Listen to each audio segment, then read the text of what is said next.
क्या हम में कोई ऐसा बल है जो हम कुछ कर सकें और अपनी योग्यता से हम इस मनुष्य शरीर को पालें? इस मनुष्य शरीर को पाने के लिए तो ब्रह्मा भी तरस रहे हैं, देवता भी तरस रहे हैं, और हम इस मनुष्य एक भौतिक जगत के कीड़े मकोड़े हम सोच रहे हैं कि हम अपने बल पर मनुष्य शरीर को हमने प्राप्त किया है। तो ये सब गुरु की विशेष कृपा है, गुरु महाराज का बहुत विशेष अनुकंपा है मुझ पर कि गुरु महाराज ने ऐसा सेवा दी। हालांकि जब मैंने अपना खुद की जन्म कुंडली बनाई तो जन्म कुंडली में एक दुर्भाग्य मेरे सौभाग्य में आया कि पिछले जन्म में मैंने गुरु हत्या करी थी। क्या था? पिछले जन्म में मैंने गुरु हत्या करी। जिस व्यक्ति ने गुरु हत्या करी होती है उसको वर्तमान जन्म में एपिलेप्सी, फिट्स, दौड़े, मिर्गी इसकी बीमारी होती है। तो मुझे आज से 5 साल पहले बीमारी थी, अभी तो टैबलेट्स वगैरह लेके भगवान की कृपा है वो नहीं हुआ है। तो पर अगर ये वर्तमान जन्म देखा जाए तो मेरी शिक्षा गुरु जब मैं 6 साल का था, हर ग्रेस कृष्णकांता देवी दासी माता जी, उनके husband his grace Radha Kant Prabhu, और मेरे स्कूल के टीचर्स, कोई बुक्स नहीं खरीदता था मैं, सब वो मुझे दे देते फ्री में। आपने देखा ना स्कूल में स्पेसिमेन बुक्स आती हैं, वो मेरे टीचर मुझे दे दे। और फिर मेरे गुरु महाराज परम पूजनीय श्रीमान कुतु महाराज ने ये इतना बड़ा सौभाग्य दिया कि एक मल के कीड़े को उठा के रेशम के स्थान पर रख दिया। तो ये महीना इस मल से अमल स्थान पे जाने का है। जैसा प्रभु जी ने बताया, इस मास के बहुत सारे नाम हैं। खर मास, अधिक मास, लौंद का महीना, ये प्रचलित नाम है जो कर्म कांड में प्रयोग में लाए गए। देववश एक कन्या, एक स्त्री का सृजन हुआ जो मास के रूप में इस धरातल पर प्रकट हुई। पर जब वो प्रकट हुई तो उनके अंदर कोई भी ऐसी योग्यता नहीं थी कि उनके उस मंथ में किसी प्रकार का कोई पुण्य कर्म किया जाए। आप लोगों ने देखा होगा हर महीनों में कुछ ना कुछ दिन विशेष ऐसे आते हैं जिसमें या तो गृह प्रवेश होता होगा, या किसी का संस्कार होता है, शादी होती है, कोई शुभ दिन आ जाता है। पर ये जो महीना था, यानी ये अधिक मास की जो देवी थी, इनके इस महीने में कोई भी पुण्य दिन पड़ ही नहीं रहा था। तो किसी ने भी इनको एक्सेप्ट करने से, तो इससे क्या सीख मिलती है? अगर हमारे अंदर योग्यता नहीं है तो कोई भी हमें एक्सेप्ट नहीं करेगा। करेगा कोई हमें एक्सेप्ट? एक जना करेगा। अब वो हम सुनेंगे कौन करेगा। तो वो बहुत दुखी होती हैं कि क्या है ऐसा मुझ में कि मैं सब कुछ होते हुए भी मेरे पास पूरे दिन है और मैं कुछ नहीं कर पा रही, मेरे पास कुछ महत्वता का कुछ गुण ही नहीं रह गया है। वो बहुत विलाप करती है, बहुत रोती हैं। तो ये जो महीना पड़ा, कैसे पड़ा? 2 तरीकों से हमारे यहाँ पर गणना की जाती है। एक होता है सोलर लूनर, एक होता है कौन सा होता है? मून लूनर, यानी कि सूर्य गणना और चंद्र गणना। हम सब लोग जनवरी, फरवरी, मार्च, अप्रैल, मई, फलाना ढिमाका हम जो पढ़ते हैं सब हम सूर्य गणना के अनुसार 365 दिन और 6 घंटे का टोटल मिलाते कर लेते हैं। हालांकि इसमें पल भी है, घड़ी भी है, विपल भी है। अब पता तो है नहीं तो फायदा कुछ नहीं, इसलिए घंटे में करके खत्म कर दिया। अब चंद्र गणना के अनुसार हमारा जो दिन है वो 29.5 महीने दिन का एक महीना है। उसके अनुसार हमारा पूरा साल 354 दिनों का बनता है। कितने दिन का बना? 354 दिन बनने के कारण अब दोनों में क्या हो गया, भिन्नता प्रकट हो गई। अब भिन्नता प्रकट होने के कारण उस भिन्नता को खत्म करने के लिए हर 3 साल बाद लगभग 30 दिनों का एक महीना बनता है, जिसको अधिक मास कह दिया जाता है। अब वो देवी इसी महीने में प्रकट हुई, उसकी वो अधिष्ठात्री कहलाई। अब जब उनको किसी ने एक्सेप्ट नहीं किया तो वो बहुत विलाप करने लगी और विलाप करते करते भगवान की प्रार्थना करने लगी। अगर किसी को सुख है, दुख है, किसी भी परिस्थिति में है, उसका परम कर्तव्य केवल एक ही है कि उसको प्रार्थना करनी चाहिए। क्या करनी चाहिए? सुख में होगे तो प्रार्थना करें, दुख में है तब भी हमें प्रार्थना ही करनी है। क्यों? अगर सुख है तो दुख निश्चित अवश्याम भी है। सुख दुखा समे कृत्वा लाभा लाभो जया जयो शीत उष्ण सुख दुखदा आगाम अपायनो नित्यस्ताम तितिक्षस्व भारता। हे भरत नंदन, हे भारत, हे पांडु पुत्र, अगर सुख आया है तो तुम्हें दुख अवश्य मिलेगा।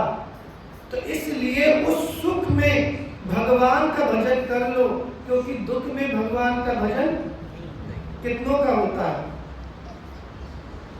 भक्त का होता है। 2-3 आधे तो खड़े नहीं कर रहे, भगवान को पता है नहीं होता, बिल्कुल नहीं होता। अभी मां मरी पड़ी मिले और उस समय आह्लाद हो, हाँ ठाकुर जी की कितनी बड़ी कृपा हुई कि मेरी माँ को अब अगला जन्म वो भक्त के घर में जन्म देंगे। कितना इस चीज को फील कर पाएंगे? हाँ, ऐसे तो दुख आते रहते हैं, छोटा मोटा बिजनेस जा रहा है, आ रहे हैं, है कोई हमें ऐसा? कोई नहीं है। सोचिए, सब जगह से उनको हटा दिया गया है और वो विलाप कर रही, रो रही हैं। तभी स्वयं भगवान विष्णु उनके सामने प्रकट होते हैं और उनको बोलते हैं कि हे देवी, आपके विलाप का कारण क्या है? तो वो अपने विलाप का कारण बताती हैं कि ये कारण है जिस कारण से मैं विलाप कर रही हूँ। तो वो बोलते हैं, मैं तो कुछ नहीं कर पाऊंगा, ऐसा करते हैं मैं आपको सीधे कहाँ ले जाता हूँ? गोलोक वृंदावन ले जाता हूँ। गोलोक वृंदावन में कौन है? गोलोक बिहारी रहते हैं। किसी का कुछ नहीं हुआ हो और व्यक्ति गोलोक चला जाए, फिर तो उसे कुछ मिले ना मिले खत्म बात। श्याम सुंदर मिल जाए, कुछ और बाकी बचाए, कुछ नहीं बचेगा। श्याम सुंदर सामने हो, इतना तो करना स्वामी है। हम मरते समय ठाकुर जी के दर्शन की अभिलाषा करते हैं और स्वयं भगवान विष्णु, साथ अंतर नहीं है भगवान विष्णु के सौंदर्य में श्री कृष्ण के, पर उनकी माधुरी बहुत है। भगवान में से माधुर्य चूता है, मतलब रसता है, टपकता है, रहता है। जैसे मधुमक्खी के छत्ते में से शहद टपकता है, उसी प्रकार से भगवान में से माधुर्य बहता रहता है। अब जैसे ही उन्होंने देख, गोलोक जा रहे हैं, रास्ते में इतना दैदीप्यमान स्थान गोलोक वृंदावन है। अब सुयोग्य व्यक्ति जाए तो हो सकता है, जैसे वेल्डिंग करने वाला व्यक्ति, आपने देखा क्या लगाता है? ग्लास लगाता है ब्लैक कलर के, उसकी चौंध से बचने के लिए। सूर्य को हम देखते हैं, कई बार आप लोगों ने देखा होगा, लोग एक्सरे सूर्य की तरफ मुंह करके देखते हैं। आप डायरेक्ट सूर्य को नहीं देख सकते, या आजकल सन ग्लासेस आते हैं तो आप उनसे देख सकते हैं। डायरेक्ट आप सूर्य को नहीं देख सकते हैं, ना तद भाषयते सूर्य, और वहां तो सूर्य भी नहीं है, तब भी वहां चमक है, तो कैसी चमक होगी? है ना, एक सूर्य की चमक हम नहीं दृश्यमान है, वहां जहां सूर्य नहीं है वहां चमक है, तो कैसी चमक होगी? तो वो जलने लगी, उनका शरीर बहुत परेशान होने लगा। तभी भगवान विष्णु अपने पीछे कर लेते हैं पीछे कर लेते हैं और फिर उनको लेकर जाते हैं। और भगवान विष्णु उनको, भगवान जैसे श्री कृष्ण आते हैं, श्री कृष्ण में और कुछ नहीं है, श्री कृष्ण में केवल आनंद है। क्या है?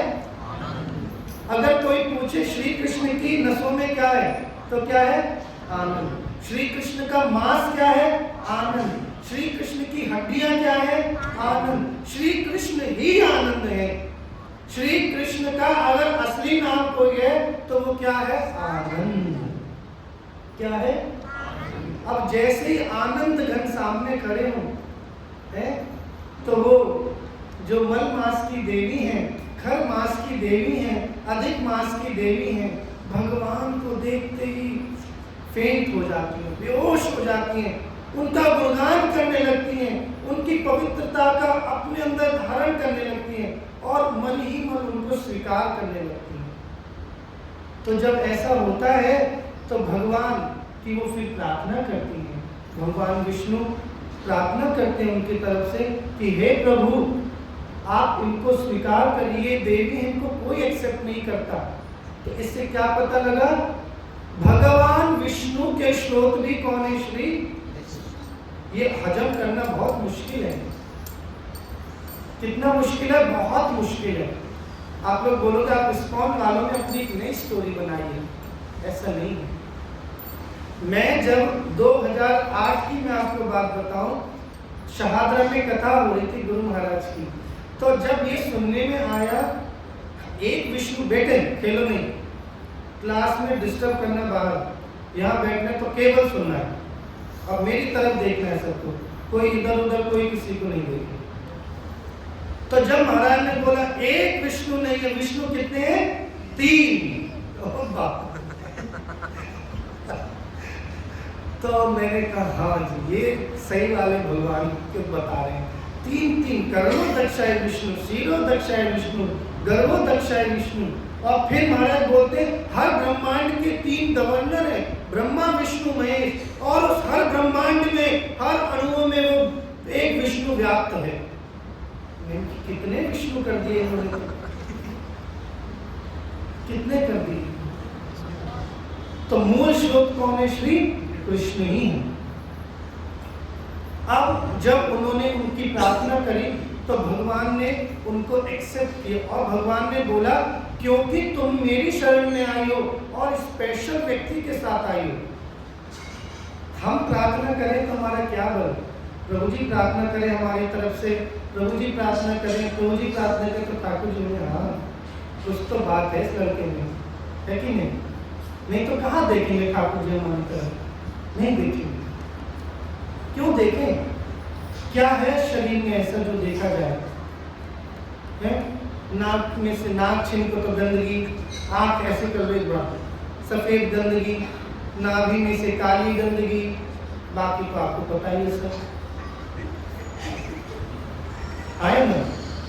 तो भगवान हमें ऐसा क्या देखें जो भगवान हमें स्वीकार करेंगे?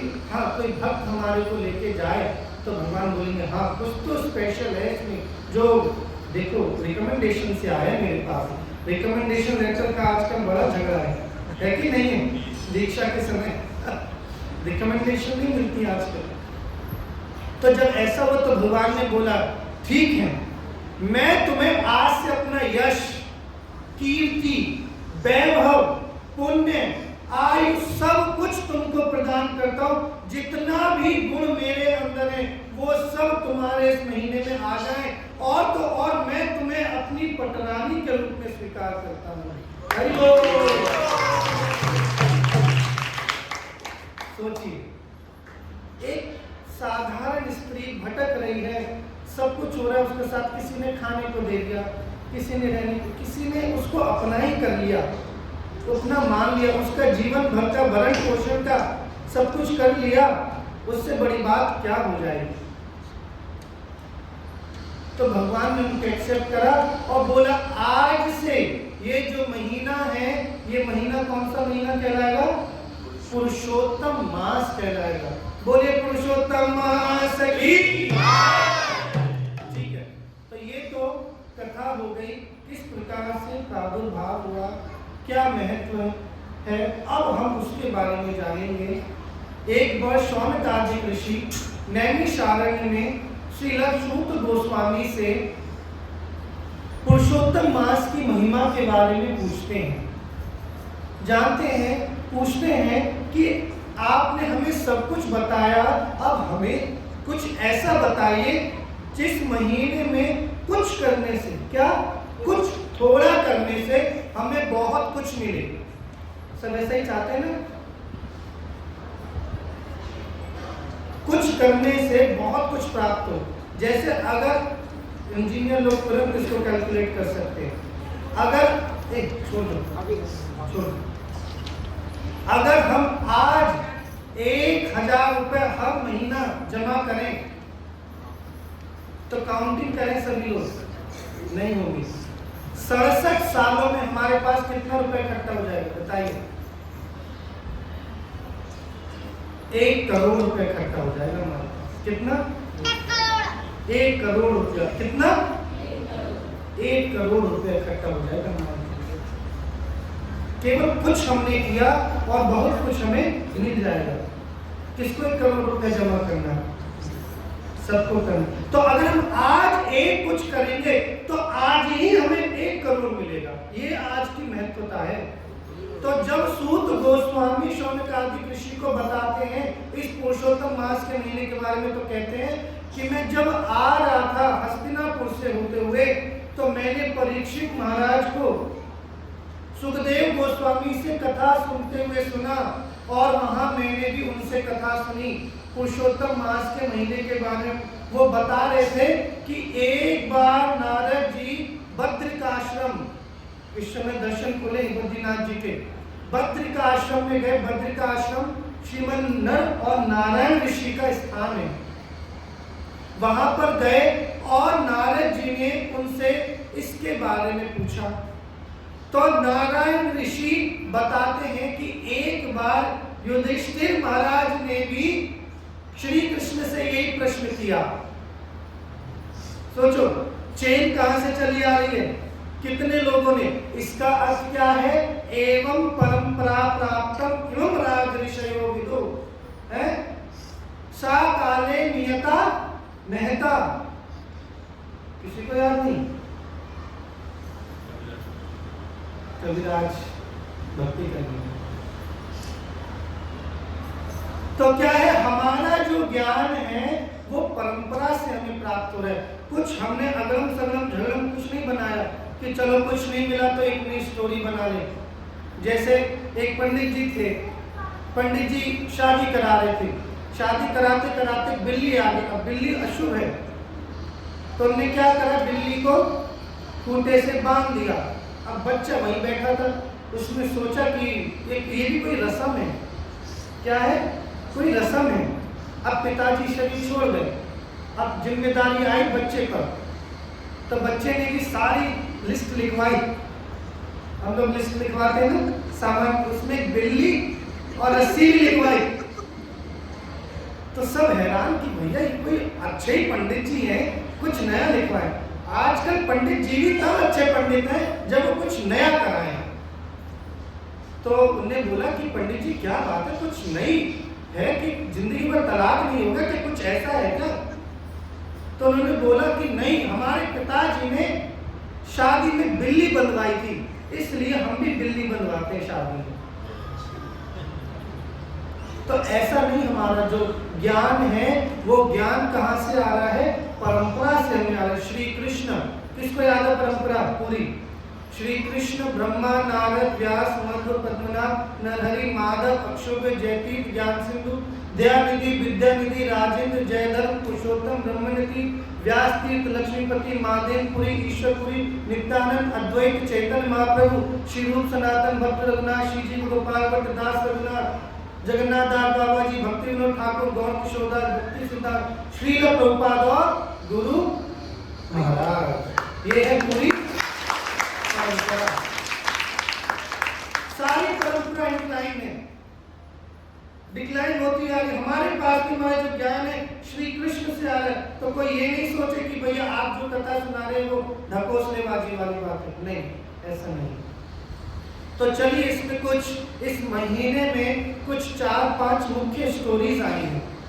उस स्टोरीज में युधिष्ठिर महाराज जब भगवान से प्रश्न करते हैं कि हमारे इस दुख का कारण क्या है, तो भगवान उनको इस दुख का कारण बताते हैं और स्टोरी सुना रहे होते हैं।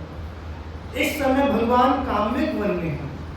काम्यक वन कहाँ है बताइए? काम्यक वन कहाँ है? राजस्थान।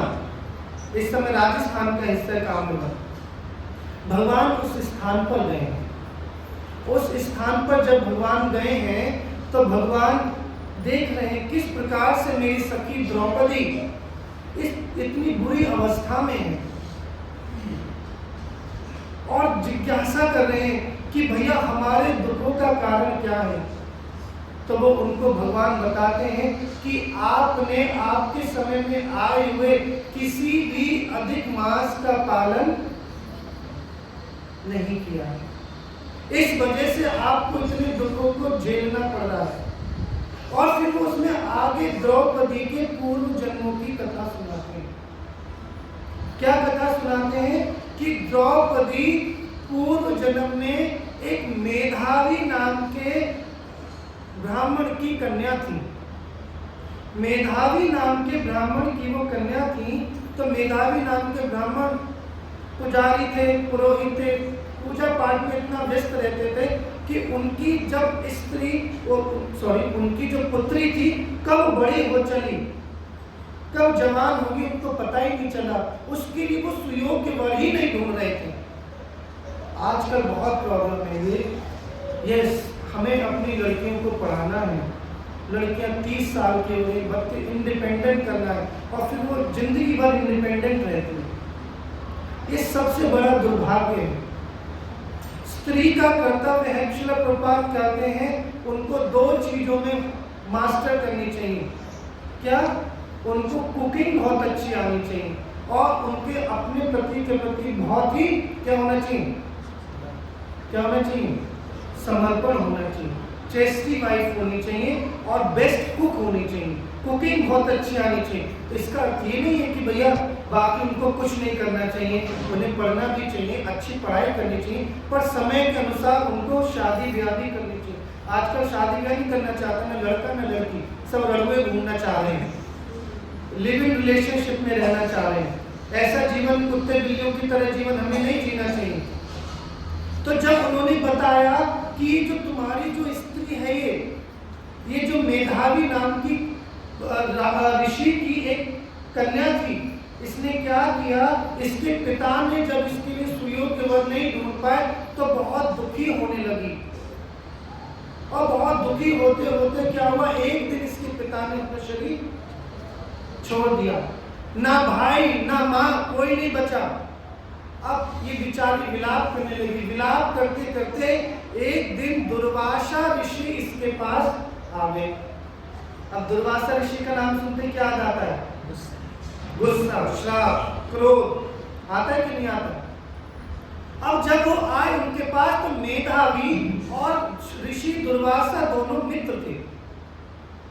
तो उन्होंने सोचा देखो भैया अपने की तो लगती है कि नहीं? हमारे कहावत है अपनों मारे छाव में, सुनिए किसने कहावत की? अपनों मारे छाव में डाले। अगर अपना व्यक्ति, जैसे मम्मियां कूट लेती हैं खूब, है कि नहीं? कितनी मम्मियां हैं खूब कूट लेंगे, कूटने के बाद ले रोटी खा ले, हाँ सुसान हो गई है जो ना खाए। तो मतलब क्या अपना, और दूसरे व्यक्ति मारेगा तुमसे पूछेगा भी नहीं खाने के लिए। तो अब ऋषि भैया फ्रेंड की बेटी है तो उनका कर्तव्य बनता है चलिए अब हम चलते हैं देखने के लिए।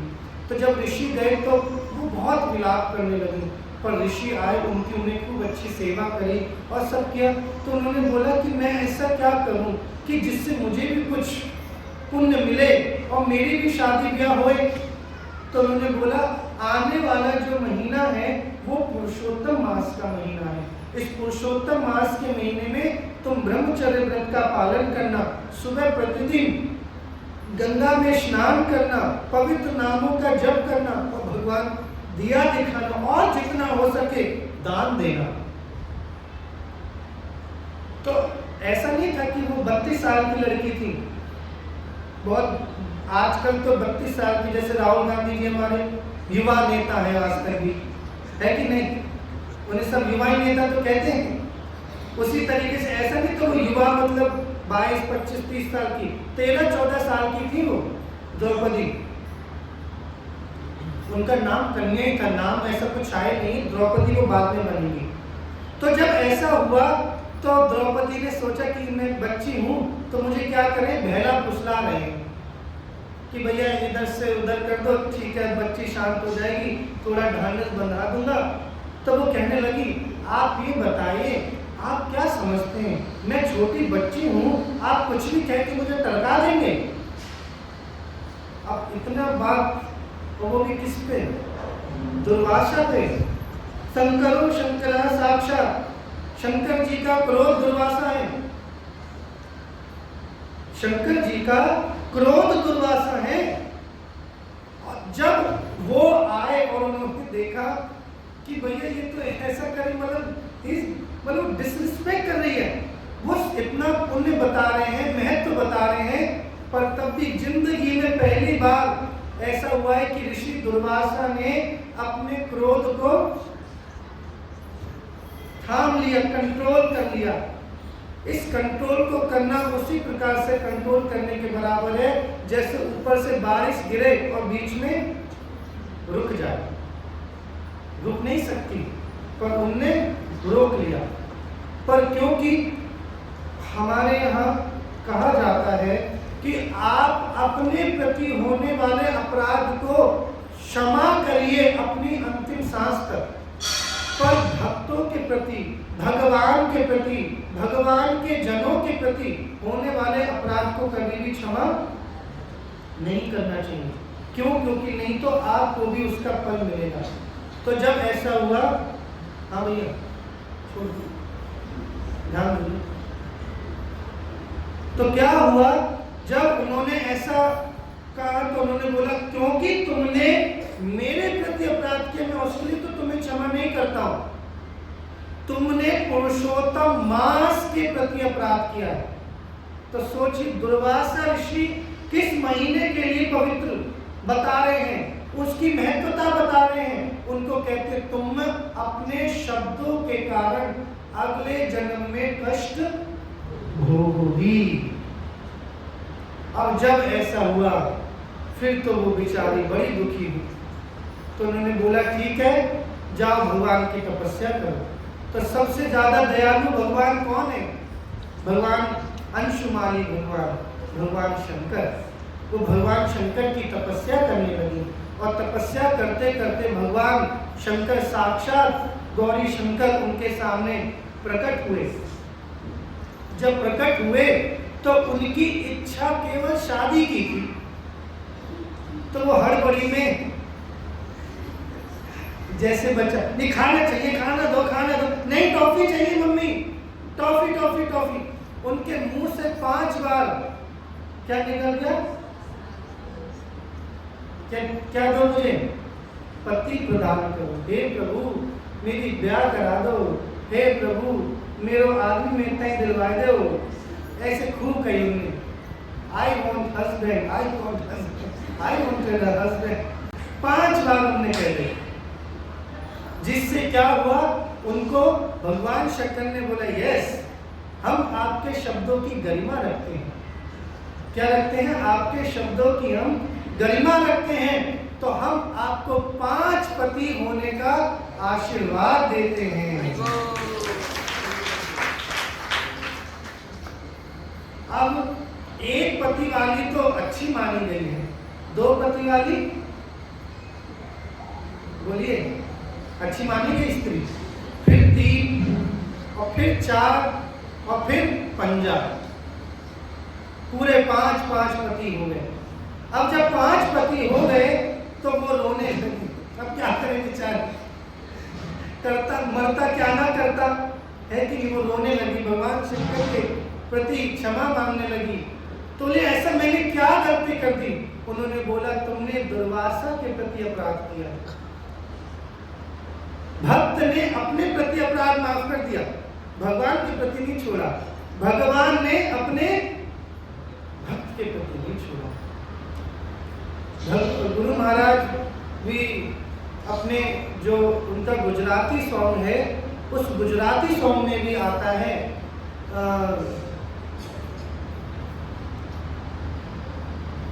ठीक है, उसका हिंदी मीनिंग भी यही है कि अगर भक्त के प्रति अपराध हो जाए तो आप माफ नहीं करते, आपके प्रति करोड़ों अपराध माफ हो जाते हैं। आपके प्रति कोई कितने के अपराध, कितनी गालियां देते हैं अंदर ही अंदर।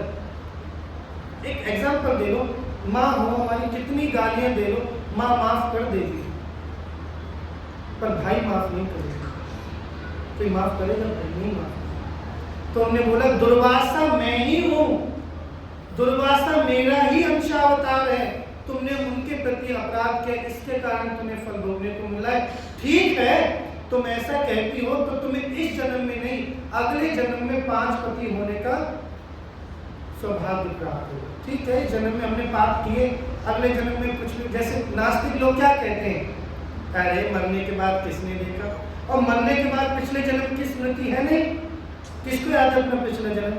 है कोई ऐसा? हम विस्मृत हैं अपनी पिछली स्मृतियों से।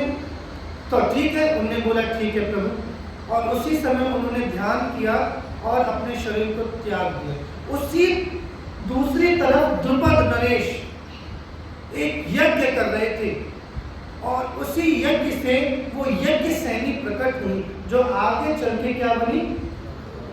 द्रौपदी बनी। वो याज्ञ सैनी, उनका असली नाम क्या था?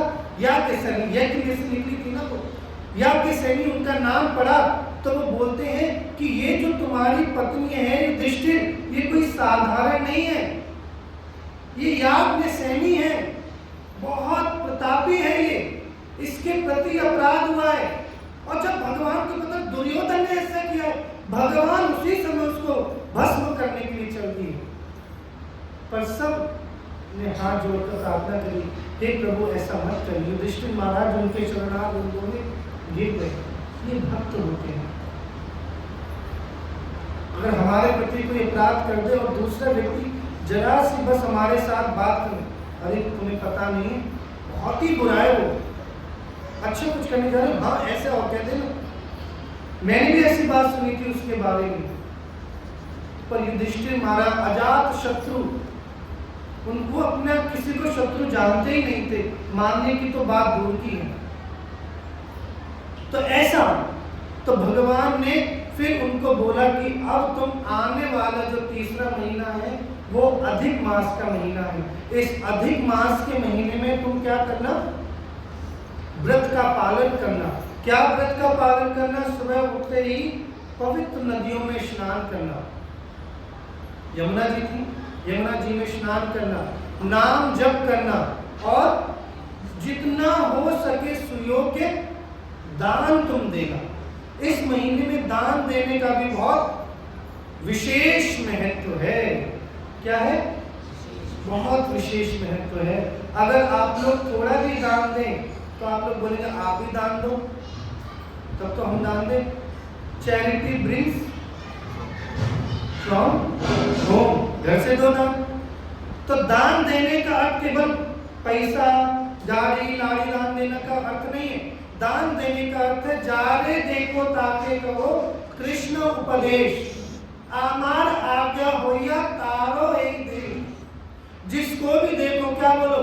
अरे थोड़ा कृष्ण तो बोलो, अरे कृष्णा बोलो, अरे बुक ले लो, पुरुषोत्तम मास का महीना पढ़ो इसके बारे में। ऐसा हम कर सकते हैं। तो ये एक स्टोरी खत्म हुई। फिर आगे फिर सूत गोस्वामी और स्टोरी सुना रहे हैं। एक राजा हुए सुधनवा, क्या नाम हुए? सुधनवा। बहुत प्रतापी राजा थे। उनका राज्य का नाम था है राज्य। उनका एक पुत्र था, क्या नाम था उसका? हाँ, हधन्वा। क्या नाम था? हधन्वा। क्या नाम था उसका? हधन्वा नाम था। तो पहले के जो राजा होते थे वो बहुत अच्छे होते थे। वो 25 साल तक गुरुकुल में रहते थे, 25 से 50 साल तक गृहस्थ का पालन करते थे, 50 से 75 वानप्रस्थ में जाते थे। आज तो हम सभी क्या करते हैं, अंतिम सांस ली है मेरो घर, मोए कहीं मत ले जा, मोए तो मेरे घर में मारिए, मैं अपना घर छोड़ के मोए ना जाऊंगी। सब ऐसे तो करते हैं लोग। मरते मरते भी हम अपने घर में ही मरना चाहते हैं। कहाँ मरना चाहते हैं? घर में मरना चाहते हैं। तुम कहाँ मरना चाहते हो?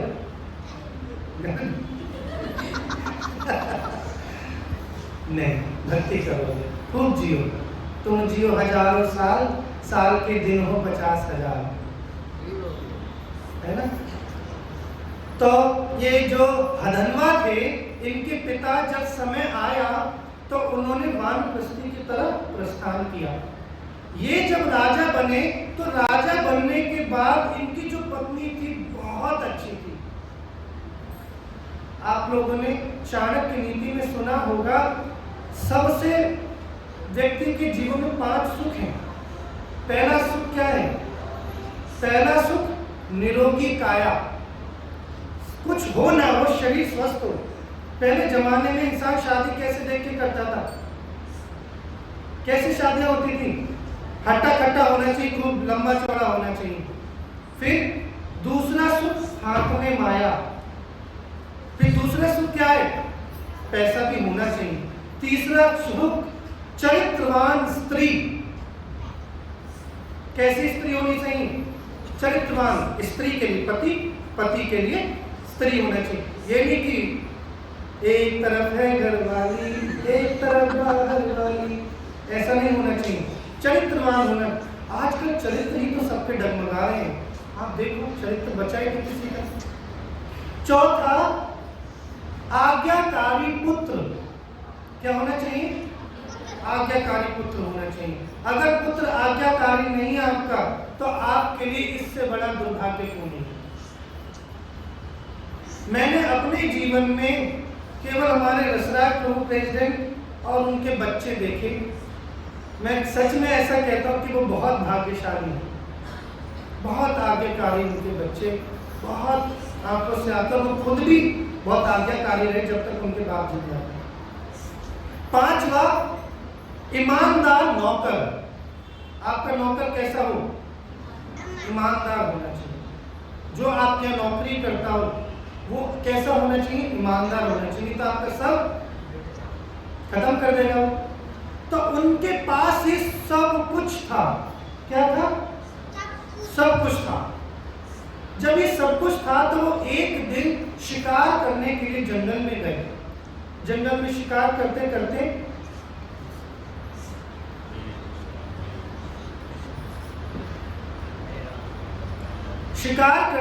वो थक गए।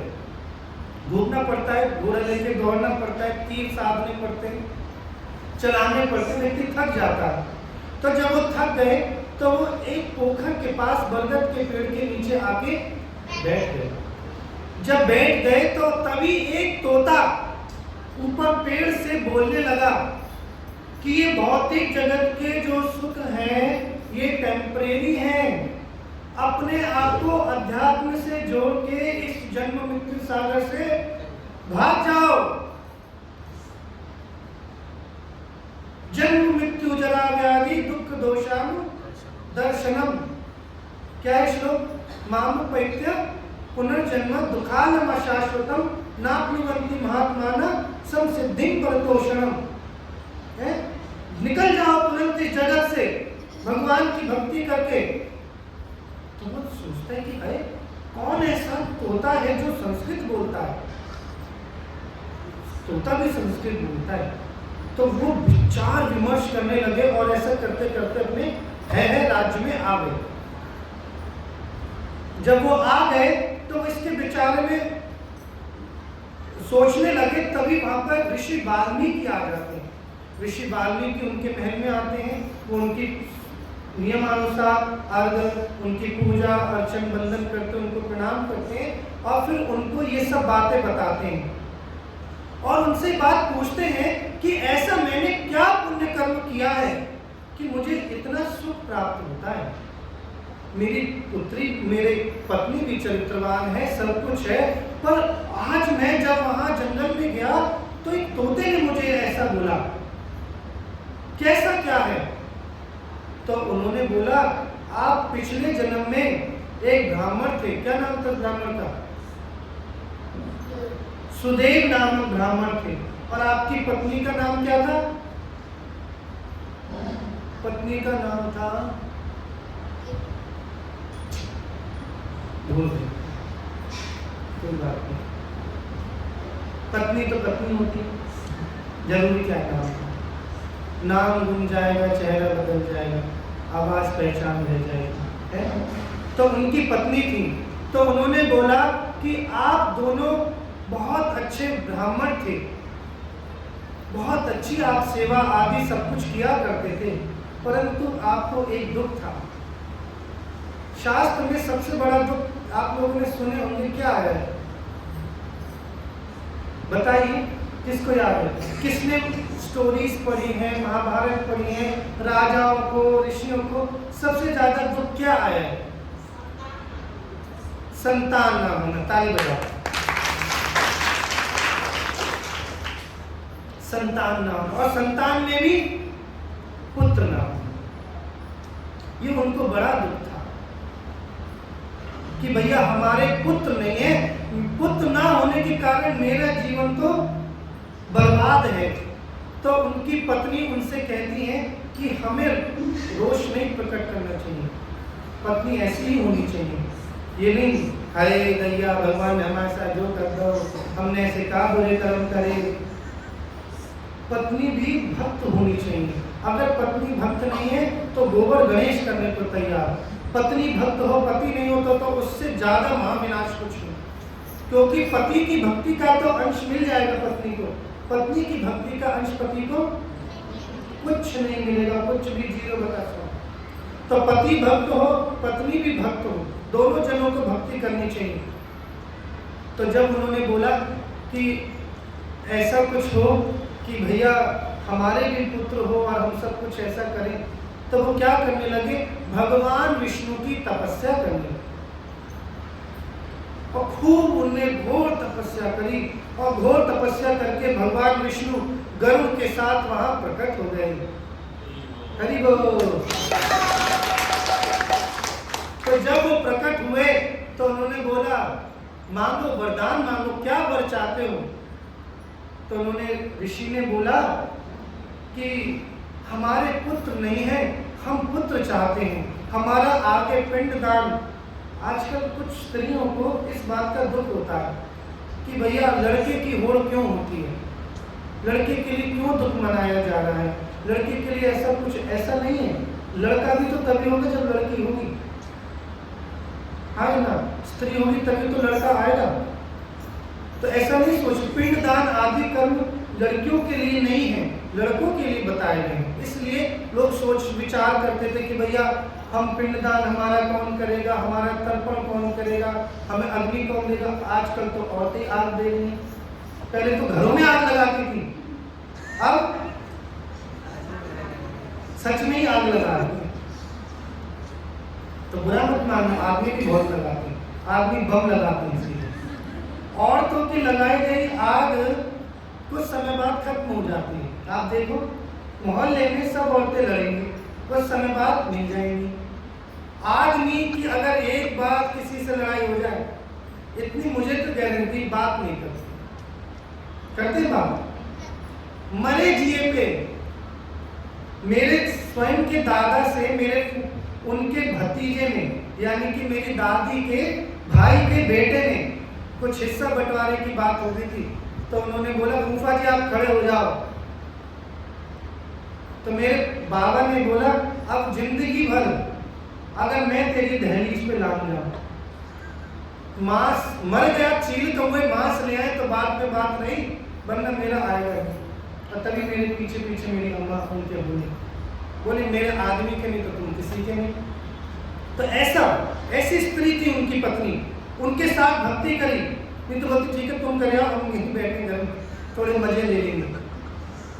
ऐसा नहीं था। तो जब उन्होंने ऐसा किया, भगवान प्रकट हुए, भगवान बोला मांगो वर क्या चाहते हो, ब्रह्मरूही क्या वरदान चाहिए, बोले पुत्र चाहिए। तो भगवान बोलते ना बच्चा तो नहीं है, अगले 7 जन्मों में भी तुम्हारे बच्चा। सोचो, एक आस थी भगवान, और भगवान भी आके क्या कह दें कि तुम्हारे औलाद नहीं हो सकती। सोचिए क्या, ये ना तो मैं सोच सकता हूं, कोई ऐसा व्यक्ति सोच सकता है जिसके औलाद नहीं है। अंतिम इच्छा तक वो ऐसा सोचे कि मुझे बच्चा हो जाए, और बच्चा ना हो, उसकी पीड़ा को कौन सहन कर सकता है। राजा दशरथ बिलखते थे, रोते थे, अपने सूर्यवंश के राजाओं से पूछते थे कि मैंने ऐसा क्या पाप किया कि मुझे पुत्र नहीं हो रहा है। बहुत पीड़ा में रहते थे।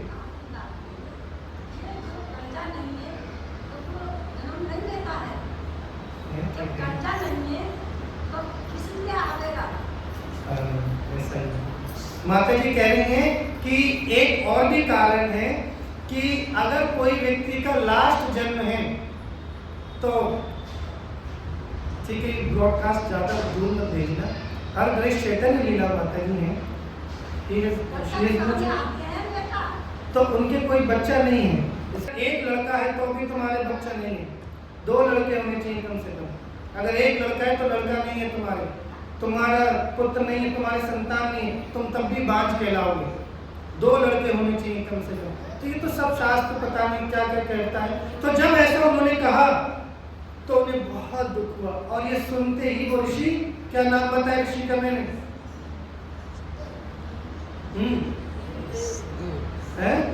सुदेव ऋषि बेहोश हो गए। उनकी वाइफ रोने लगी। उसी समय गरुड़ जी जब उनके प्रति दयालु हो गए, उन्होंने बोला हे पिता, हे परमेश्वर, आप तो क्या नहीं कर सकते, कर तुम अकर तुम अन्यथा कर तुम, आप सब कुछ करने में पूर्ण सामर्थ्य है, तो आप क्यों नहीं ऐसा कर सकते। अब क्या करें, भाग्य में नहीं है तो हमें ज्यादा वो करना नहीं चाहिए। इसीलिए बोलते अत्यधिक श्रम नहीं करना चाहिए हमें पैसा कमाने के लिए, क्योंकि जितना भाग्य में उतना हमें मिल ही जाएगा। स्टोरी पता नहीं, सॉरी, बहुत जल्दी तो नहीं किसी को, 2 मिनट बचने के लिए 9:30 तक कर सकते हैं, ठीक है, तो बातें हुए बैठते रहो। तो जब उन्होंने ऐसा कहा तो भगवान, मैंने बोला ना सिफारिश अच्छी जगह से लगनी चाहिए। बेटे शांति, इधर देखो, शांति भी तो मुर्गा बना दूं मैं, चुप मुंह पे मुंगली रखूं, ऐसे हाँ। तो गरुड़ जी ने प्रार्थना करी, हे गुरु। और गरुड़ जी कौन है पता है आप लोगों को, भगवान के नित्य वाहन है। वो अगर रिक्वेस्ट करेंगे तो मामला थोड़ा जल्दी फाइल हमारी खुल जाएगी, नहीं खुल जाएगी। तो उन्होंने बोला ठीक है जाओ, तुम्हें पुत्र होगा। कालांतर समय बीता, उन ऋषि को, सुदेव ऋषि को पुत्र रत्न की प्राप्ति हुई। कुछ समय बाद वहां पर देवल ऋषि आए। असित और देवल, आप लोगों ने नाम सुना होगा, देवल ऋषि आए। देवल ऋषि की खूब पूजा पाठ सब कुछ हुआ।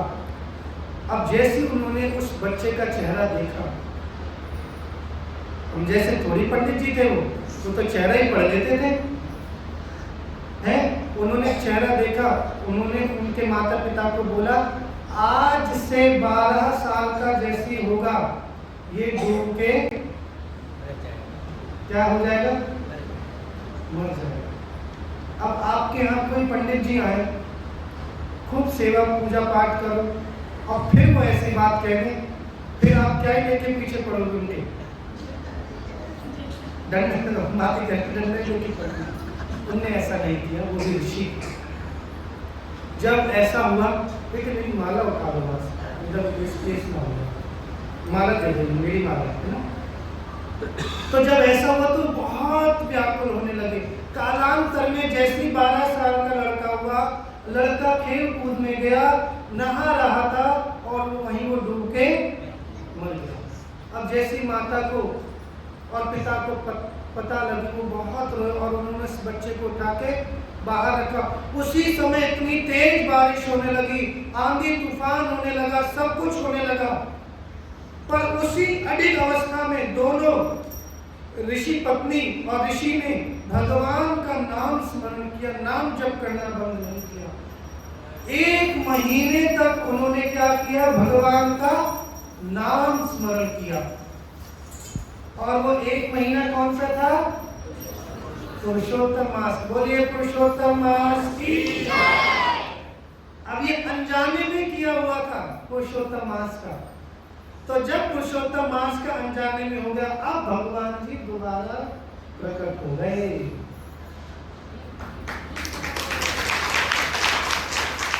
भगवान दोबारा प्रकट हो गए और भगवान बोलते हैं, मैं तुम्हारी इस अनजान भक्ति से, क्योंकि ये जो महीना है इतना पावन है, इससे मैं बहुत ही प्रसन्न हूं। अपने पुत्र को कहो खड़े हो जाए, और पुत्र उनका क्या हो जाता है, खड़ा हो जाता है। और क्या चाहिए,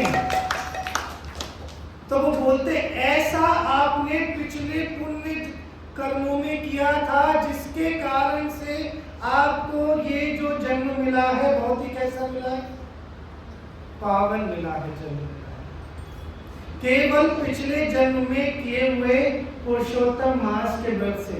तो अगर किसी भी प्रकार की कोई कामना है, यश, कीर्ति, आयु, समृद्धि, भक्ति, भौतिक, जो कुछ चाहिए इस महीने में हमें मिलेगा ही मिलेगा। तो ये पुरुषोत्तम मास व्रत हमें पालन करना, ये केन प्रकार है, हमें इस महीने को पालन करना ही है। समय नहीं है, हालांकि 2-3 स्टोरी और है। अब इसका कंक्लूड करते हैं कथा को। करना क्या है, अब हम करें क्या, आपने मैंने तो बता दिया, सब कुछ बता दिया, करें क्या, हम कर क्या सकते। सबसे पहले तो ये सोचिए, हम परिस्थिति में हैं, कोई इस समय स्त्री अवस्था में है, कोई वृद्धावस्था में है, कोई यौवनावस्था में है, कोई बाल्यावस्था में, कोई तरुणावस्था में, सबकी अवस्थाएं अलग है। अपनी अवस्था का चिंतन करिए। उस चिंतन में सबसे पहले ये सोचिए कि मुझे सबसे पहला काम ब्रह्म मुहूर्त में उठना ही है। ब्रह्म मुहूर्त मतलब सूर्य उदय से 1.5 घंटा पहले। इस समय सूर्योदय जल्दी हो रहा है, याद रखिए 5:38 पे सूर्योदय हो रहा है, यानी कि लगभग 4:30, 3:45, 4 बजे तक सभी लोग उठ के नहा लें। सुबह नहाने की तो दिक्कत कोई नहीं, जेठ का महीना है, सड़ी गर्मी है, कोई दिक्कत नहीं, घूमना हंदाए रहो पूरे दिन सुबह शाम। नहाते हुए, नहाने के लिए वैसे तो महत्व है गंगा में, जमुना में, सरस्वती में, कावेरी में, पर हमारे आसपास में कोई ऐसी नदी नहीं है। हमारे इस मंदिर से 70 किलोमीटर पर है रामघाट। 70 किलोमीटर पड़ेगा प्रभु, इतना तो पड़ेगा। 70 किलोमीटर पर रामघाट है, उधर ही 70 किलोमीटर पर जमुना जी है। आप बीच सेंटर में हैं, कहीं नहीं आपके पास नाला तो है, उसमें नहा नहीं सकते, है ना। तो एक मंत्र है, गंगे च यमुने चैव गोदावरी सरस्वती नर्मदा सिंधु कावेरी जलेस्मिन् सन्निधिं कुरु। मैं इन सब का नाम लेकर स्नान करता हूं, तो इन सब के जो नाम लेने से इनका नहाने का पुण्य हमें मिल जाएगा। एक बार बहुत सारे ऋषि लोग गंगा जी में स्नान कर रहे थे, नारद जी नहीं नहा रहे थे। अब नारद जी नहीं नहा रहे थे तो बड़ी गंगा जी के लिए बड़ी फील हुआ उन्हें कि भैया सब नहा रहे, ये नारद जी नहीं नहा रहे। तो नारद, गंगा माता प्रकट हुई और नारद से बोलती, हे नारद, सारे ऋषि नहा रहे, इवन तुम्हारे बेस्ट फ्रेंड पर्वत मुनि भी नहाए, तुम क्यों नहीं नहाते हो।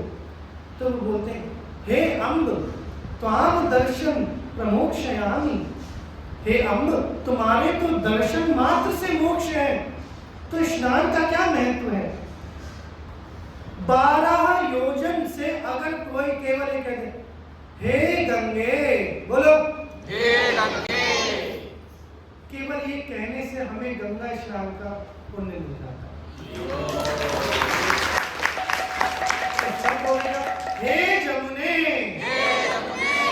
जमुना जी में स्नान का पुण्य मिल जाता। और क्या चाहिए? मंत्र में इतनी शक्ति है। तो गंगे चयमने चैव गोदावरी सरस्वती नर्मदा सिंधु कावेरी जलेस्मिन् सन्निधिं कुरु। खत्म। एक और मंत्र है, आप लोगों ने सबने सुना होगा, पंडितों को श्री विष्णु करवा देते।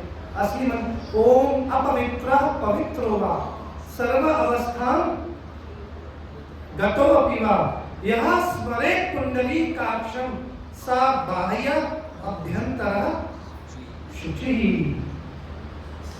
श्री विष्णु श्री विष्णु श्री विष्णु हो गया पवित्र। पंडित जी लोग कैसे नहाते हैं? ऐसे नहाते हैं आजकल के? नहाते थोड़ी हैं, ऐसे गले हो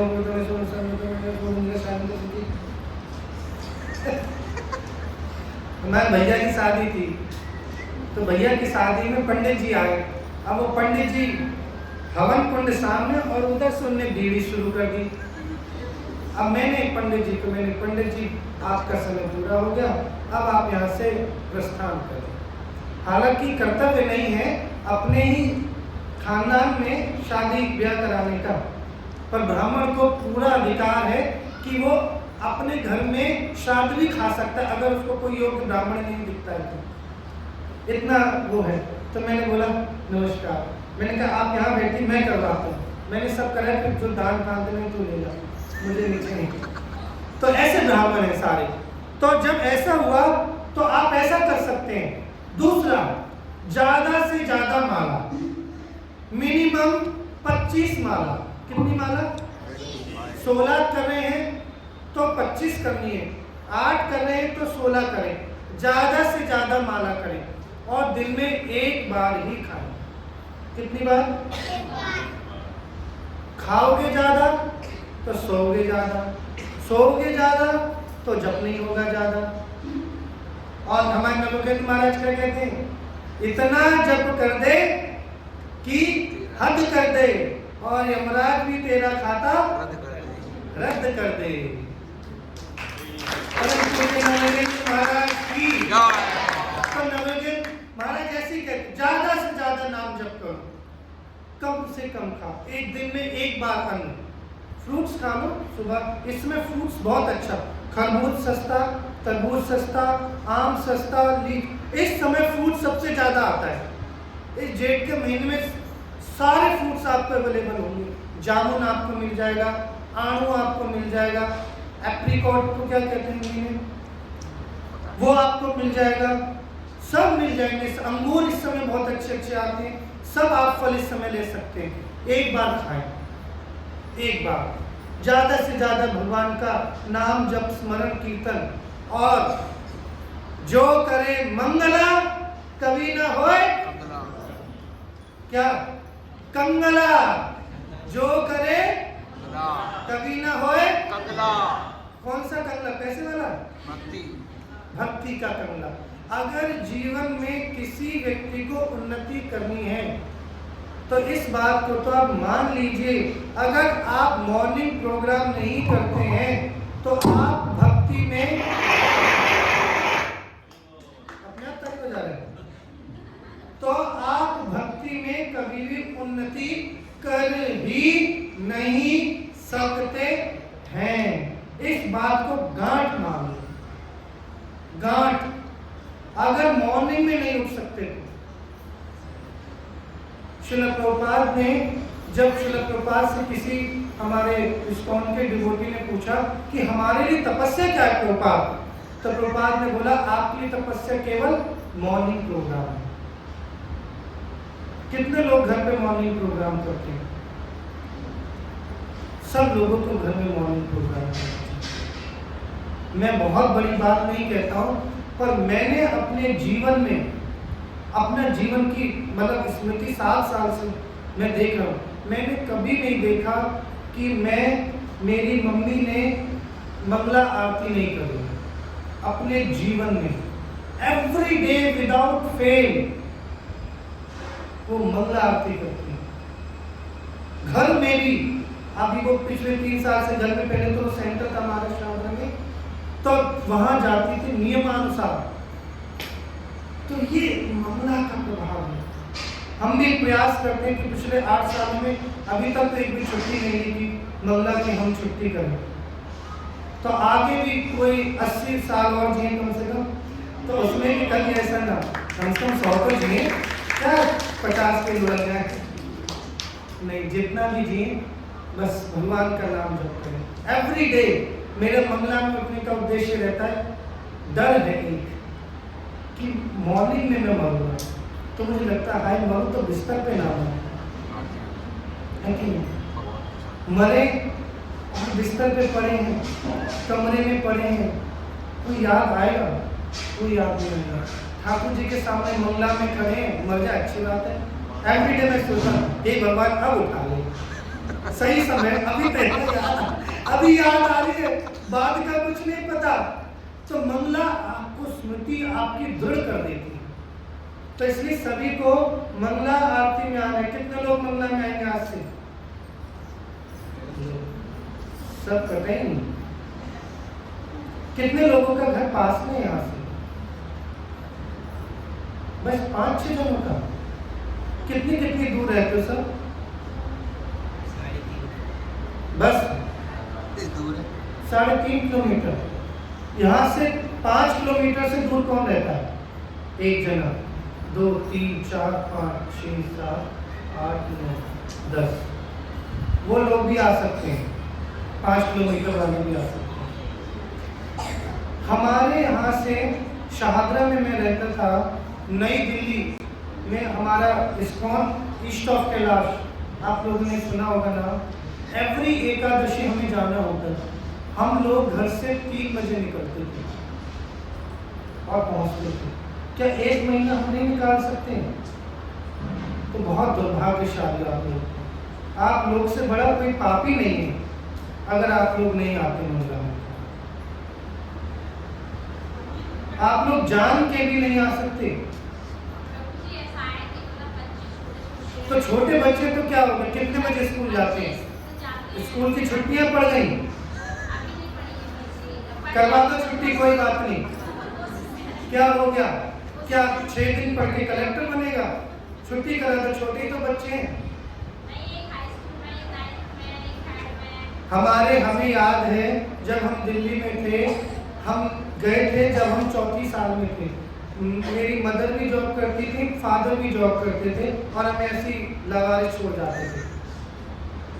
और हम खूब पढ़े, 10th में स्कूल टॉप किया, 12th में क्लास टॉप करी, ग्रेजुएशन में भी अच्छे फर्स्ट डिवीजन आई, मास्टर भी टॉप करी, बीएड में भी स्कूल टॉप किया, यहाँ से बीएड करी, खूब अच्छा हुआ। जो हमने पैम्परिंग करना स्टार्ट किया है ना बच्चों को, अपने बैग पहुंचाना, ये सब ठीक नहीं है। बच्चों को हमारा कौन सा बच्चा है खड़ा, ये 10th इसने भी क्वालिफाई किया है, 75.6% उसको मिला है। जिस दिन एग्जाम भी है उस दिन छुट्टी कराई मंगला की, उस दिन भी मंगला आरती की छुट्टी नहीं थी। मंगला आरती भी करनी है, माला भी करनी है, श्रृंगार भी अटेंड करना है, और उसके बाद तो तुम अपनी पढ़ाई करो तो करो, हमें कोई मतलब नहीं है। और करी ने पढ़ाई करी, 75% ला के दिखाओ। आए उस बच्चे के, आए कैसे आ गए? भक्ति के बल से आ गए। तो अगर हम अपने बच्चों को भी, अरे क्या दिक्कत है, मंगला आरती कितने बजे होती है? 6:45। ये प्रॉब्लम है, यहाँ प्रॉब्लम है। इसको थोड़ा सा पहले कर लो 1 महीने के लिए। अगर आप लोग को ठीक लगे तो मैं नहीं कहता ऐसा, आपका मैनेजमेंट जो टीम डिसाइड करे वो आप कर सकते हो। उसमें देख सकते हैं कि देखो माता पिताओं के बच्चे वाले हैं, इस 1 महीने के लिए थोड़ा सा जल्दी कर दें तो जिससे और भी माता पिता आ सके। पर कोई भी कारण नहीं होना चाहिए भगवान की भक्ति छोड़ने का। अरे क्या हो जाएगा, मर जाओगे, फिर करते रहना बच्चे की सेवा। क्या होगा बड़े बूढ़ों की? कुछ नहीं। मैं एक आपको गारंटी देता हूँ, हमारा एक बच्चा अभी आया है गुरुकुल में, मैं नाम नहीं बताऊंगा, बच्चे सामने बैठे, उसकी माँ मर गई। माँ मर गई, 4 महीने बाद पिताजी मर गए। अब उसके घर वाले बोलते गुरुकुल में रख लो, तो क्या उसका भरण पोषण नहीं होगा? कितने पीछे प्रभु जब मैं लाल डिग्री में जॉब करी, कितना इनके मम्मी पापा इनको लेके बैठा करते थे। क्या ये इंजीनियर, आपको खूब पढ़े लिखे आदमी, ये भी इंजीनियर है हमारे प्रभु जी, या इंजीनियर? कितना मम्मी, हम लोगों ने अपने बच्चों को बर्बाद कर दिया, बहुत बर्बाद कर दिया हमारे सब बच्चे। ये आपके लिए मैं नहीं कहता, मैं आपसे प्रार्थना करता हूँ, बुरा मत मानिएगा, पर एक गुरुकुल व्यवस्था बहुत इसलिए जरूरी है कि हम अपने बच्चों को कमजोर बना रहे हैं, उनको सुदृढ़ नहीं कर रहे हैं, उनको हम बहुत शेल्टर में रखने की कोशिश कर रहे हैं। तो हर किसी व्यक्ति को मंगला में आना है, कैसे भी आओ, आप लोग अपने मैनेजमेंट सब डिसाइड करो और यहाँ पे कुछ ऐसा अच्छा करो कि यहाँ मंगला आरती हो इस 1 महीने के लिए, एटलीस्ट पुरुषोत्तम मासी। हरिबोल जब आओगे तब तो वो बेचारे चेंज भी करें। कितने लोग आएंगे? कितने बजे हम कर सकते हैं मंगला आरती? 4:30। कितने लोग आओगे? 4:30 में सब आने, 5 बजे करते तो आओगे? कितने लोग आ जाओगे? और नीचे कर लीजिए, 4:30 ठीक है? 5 ठीक है? 5 हाथ खड़ा करो, एक खड़ा करा, क्यों? 5 बजे। कितने लोग 5 बजे के लिए राजी हैं? नहीं आ पाएंगे। 5:30 नहीं, एक तो है आने का कि हमें आना है, एक है टाइमिंग की प्रॉब्लम। आने वाले कितने आना चाहते हैं? पहले तो वो हाथ खड़ा करो, आना कितने लोग चाहते हैं?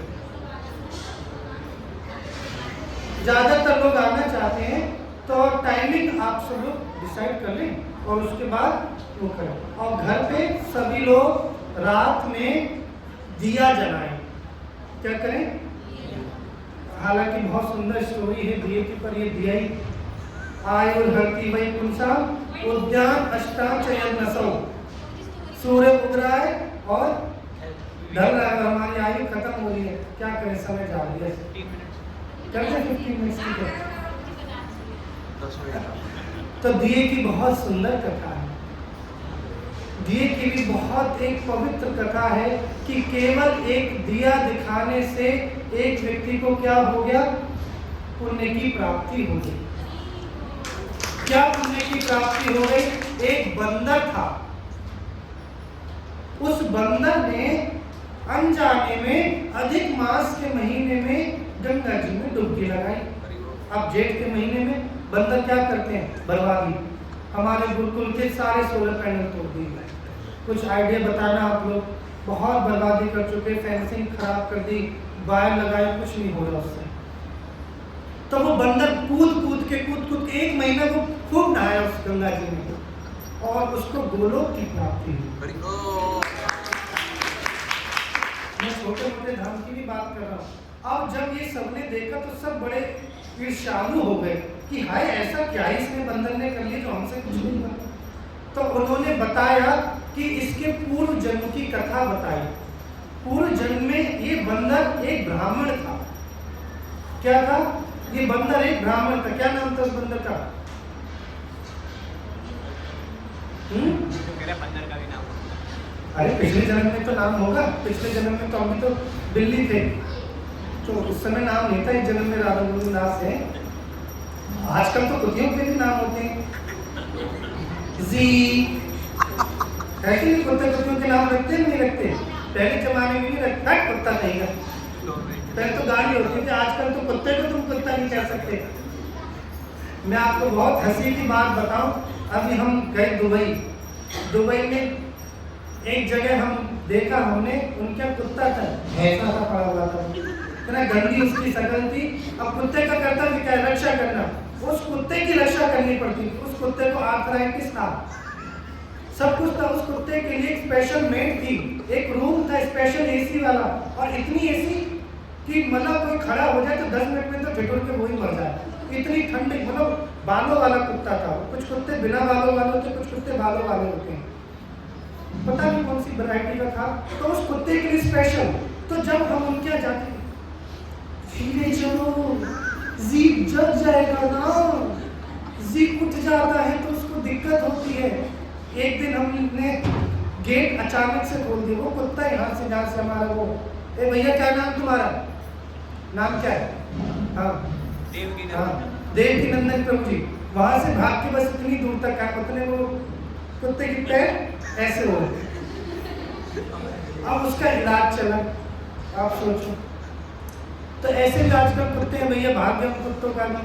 आप लोगों ने वो वाली मूवी देखी है अमिताभ बच्चन वाली, जिसमें वो बोलता है अगर अमिताभ बच्चन का कुत्ता बनना है तो 10,000 साल लगेंगे उसमें। भूतनाथ मूवी, उसमें आया था ये कि अगर अमिताभ बच्चन का कुत्ता बन गया तो वो बंदर पिछले जन्म में ब्राह्मण था। अब ब्राह्मण में ना एक बहुत बड़ा दोष होता है, कौन बताएगा दोष? ब्राह्मण लालची होता है, उसे लालच होता है। आप देखोगे, ये मैं सब जगह की बता रहा हूँ, पर हमारे तो बोला भी क्या है, भगवान शंकर का पुजारी अगले जन्म में कुत्ता बनता है, निश्चित है, शास्त्र कहता है बात। भगवान शंकर का जो पुजारी होगा वो अगले जन्म में कुत्ता बनेगा, क्योंकि वो ऐंठने पे रहता है, जैसे ही चढ़े और जेब में धरे, जैसे ही चढ़े और जेब में धरे। तो क्या लालच होता, वो इतना लालच था, उसमें बहुत, एक तो डिसऑनेस्ट था, सत्यभाषी नहीं था, और ईमानदार तो उसमें थी नहीं। तो पूरे गांव में उसका नाम क्या रख दी? करदया, कदरया रख दिया उसका नाम। ये तो बेकार आदमी है, ब्राह्मण नाम पे कलंक है। जब ऐसा करने लगे तो पूरे गांव वाले ने उसको गांव से निकाल दिया। पूरे गांव से उसको जब निकाल दिया तो निकालने के बाद वो जंगल में गया, जंगल में देखा बहुत विशाल फलों का क्या है, एक बगीचा, बागान है। अब उस है कि नहीं, फिर लालच है, फिर लालच आ गया। एक लालची व्यक्ति का कुछ नहीं हो सकता, कुछ नहीं हो सकता। लालच व्यक्ति को किस गर्त तक ले जाए कुछ नहीं कह सकते। तो उसने उसके साथ दोस्ती बना ली। दोस्ती बनाते बनाते काफी समय बीत गया, तो वो जो बागानची था, यानी कि जो बागान करने वाला जो होल्डर था, क्या बोलेंगे उसको, माली, माली जो था, अब माली को एक दिन उसने सोचा चलो मैं तीर्थ यात्रा पे घूम के आऊं। तो अपनी सारी जिम्मेदारी, बाप की जिम्मेदारी किसको दे गया? वो माली को दे। अब माली को दे गया वो, तो माली को नहीं देगा, और ब्राह्मण को देगा। अब ब्राह्मण ने जैसे देखा, आप लोग देखोगे कुछ लोग ना बड़े लीचर स्वभाव के होते हैं, कुछ के बच्चे आजकल ऐसे होते हैं, कुछ खाने को दिखता नहीं, ऐसे आदत है जैसे कुछ जिंदगी में खाए नहीं। ये बहुत गंदी आदत होती है। ऐसे माँ बाप को सिखाते नहीं, उनको मुंह पे थप्पड़ देना चाहिए खींच के सबके सामने, अगर ऐसा कोई बच्चा देखे तो। और बड़े भी कुछ आजकल ऐसे करते हैं। तो वो भी उसने क्या करे, जो स्पेशल ड्रैगन फ्रूट था, कीवी थी और एप्रिकॉट्स थे, सब उसने अच्छे अच्छे स्पेशल फलों को खा लिया। अब वो आज के जमाने में तीर्थ यात्रा से थोड़ी थे, हवाई जहाज से आ गए, या वर्चुअल, आजकल वर्चुअल का जमाना है, वर्चुअल से आप दर्शन कर सकते हो। वर्चुअल समझते हो ना आप लोग? आजकल इंजीनियर लोगों ने पता नहीं बर्बादी करके रख दी, ना जाए तुम्हारा। तो क्या हुआ कि ऐसा नहीं है, आप लोग का बहुत बड़ा ये सब उन्हीं की करता है इंजीनियर की। देखो बैटरी करनी पड़ती है थोड़ी थोड़ी, बोलेंगे नहीं तो ये तो बुराई पे लगा हुआ है, अगली बार बुलाएंगे नहीं। तो जब ऐसा हुआ तो उसने क्या किया, आए उसने पूछा कि भैया क्या बात है, मैं देख रहा हूँ अच्छे अच्छे विशेष फल दिख नहीं रहे। उसने बोला एक बंदर आया था, बंदर आए तो बंदर ने सब कुछ बर्बाद कर दिया, उसकी ईमानदारी नहीं खत्म हुई। तो उसने क्या किया, उसको वहां से निकाल दिया गया, और फिर अगले जन्म में वही कौन बना, जो अधिक मास में गंगा जी में नहाके जिसका क्या हो गया, कल्याण हो गया। तो सोचो इसीलिए बोलते हैं मोहे मोर तो बनइयो वृंदावन को कूंद कूंद फाक बिसरा दे गाँव। मोहे मोर तो बनइयो सेवा कुंज को राधे। सौभाग्य होगा। सोचो हम सुअर बने अगले जन्म में, कहाँ बने? यहाँ के नाले में। वही सुअर बने हम सौरों क्षेत्र में, है बदाई के पास सौरों है ना, कौन कोई गया नहीं यहाँ से? सुना है नाम आप लोगों ने? नहीं। अगर वहाँ हमें जन्म मिल जाए तो हम पवित्र हो जाए, कीड़े बन जाए वृंदावन में, फिर तो महती कृपा है। तो ये कोई छोटी मोटी महीना ना समझे इसको, इसका बहुत विशेष लाभ उठाएं। ज़्यादा से देखिए हम लोग के पास तो विशेष कृपा है ठाकुर जी, हमारे कृष्णदास कविराज गोस्वामी पर भी कृपा है, और भी सब लोगों पर जो मंदिर में रहे। हमें कुछ नहीं, हमें नहाना तो पड़ेगा ही पड़ेगा, कुछ करें ना करें हमें तो नहाना है कि नहीं? हमारा तो हो जाए भैया, अपनी देखो हमने तो अपने मामला सुधार लिया। अब आपकी बारी है कि आप क्या कर सकते हैं। अगर आप लोग माताएं किसी कारणवश नहीं आ पाती हैं तो घर पर भी इसका पालन करें। पर अच्छा यही होता है कि भक्तों के संग में भक्ति होनी चाहिए। प्रभु जी के पास आओगे, गा रहे बजा रहे मृदंगा, अच्छा लगेगा। घर में अपनी घंटी बजा रहे हो, वहां वो उठ रहा है, हाँ आ रही है, रुक जाओ 2 मिनट, उसको देखो, बच्चे को देखो, यही चलता रहेगा। या रात में लेट सो गए या कुछ होगा, नियम अटेंडेंस बनाओ कि कौन कितने दिन आए, और जो जितने दिन आए ज़्यादा उसको अवार्ड देना चाहिए। हमारे सेंटर में हम लोग कार्तिक के महीने में ऐसा किया करते थे, नहीं लगाता था अटेंडेंस। 2007 से 2018 तक की मैं बात बता रहा हूँ, 17, क्योंकि 18 में तो मैं यहीं आ गया था।